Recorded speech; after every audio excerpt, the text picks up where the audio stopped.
भारत माता की આજે વધે તો તું हो काय हो काय थांबा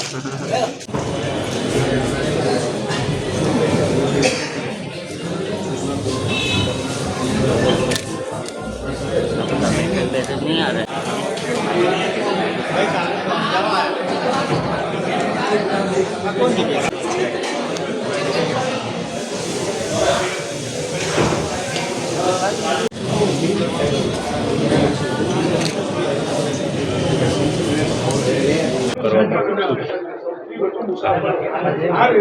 વિકસિત ભારતનું સ્વપ્ન જ્યારે આપણા દેશના યશસ્વી વડાપ્રધાન શ્રી નરેન્દ્ર મોદીજી જ્યારે જોયું છે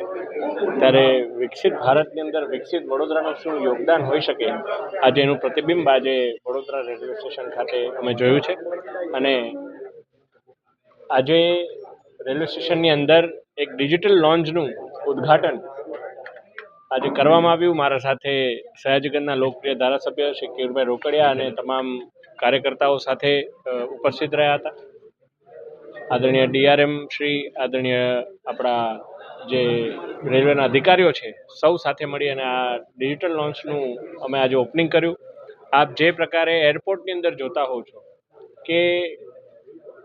એક વીઆઈપી લોન્જ હોય, ત્યાં કોઈ કર્મચારી હોય પોતે પોતાના નોકરીના અર્થે ટ્રાવેલ કરતો એને કોઈ મીટિંગ અટેન્ડ કરવાની હોય, એને સતત ટ્રાવેલિંગના કારણે એને આરામ કરવાનો સમય ના મળતો હોય, ત્યારે આ ડિજિટલ લોન્ચની અંદર તેઓ બેસી અને લેપટોપમાં કામ પણ કરી શકે, મીટિંગ પણ અટેન્ડ કરી શકે, નાસ્તો પાણી કરી શકે, ફ્રેશ થઈ શકે, શાવરની સુવિધા પણ તેઓ લઈ શકે અને સાથે સાથે જો એમને 2 કલાક 4 કલાક માટે ઊંઘવાનું પણ જો એમને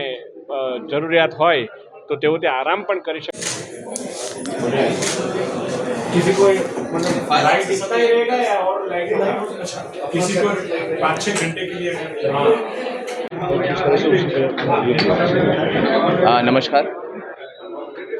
बड़ौदा स्टेशन को सर्वश्रेष्ठ और अतिशय फैसिलिटी वाला स्टेशन बनाने का जो उद्देश्य हमने रखा है, जो रेल मंत्री जी के निर्देश में स्टेशन का अपग्रेडेशन हो रहा है।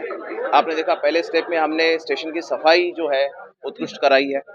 उसके बाद एक बहुत ज़रूरी आयाम था यहाँ पे कि जो पैसेंजर्स आते हैं जिनको यहाँ 2 घंटा 3 घंटा रुकना है, फिर अगली ट्रेन पकड़नी है, या फिर जो यहाँ बड़ा इंपॉर्टेंट इंडस्ट्रियल सिटी है, लोग आते हैं ट्रेन से, उनको फिर शाम को वापस जाना है, मुंबई जाना है, अहमदाबाद वापस जाना है, तो उनको एक जगह चाहिए जहाँ उनको 1-2 घंटा रुकना है और नाश्ता करके खाना खा के और फिर अपने मीटिंग्स करके फिर आगे जाना है, वापस जाना है।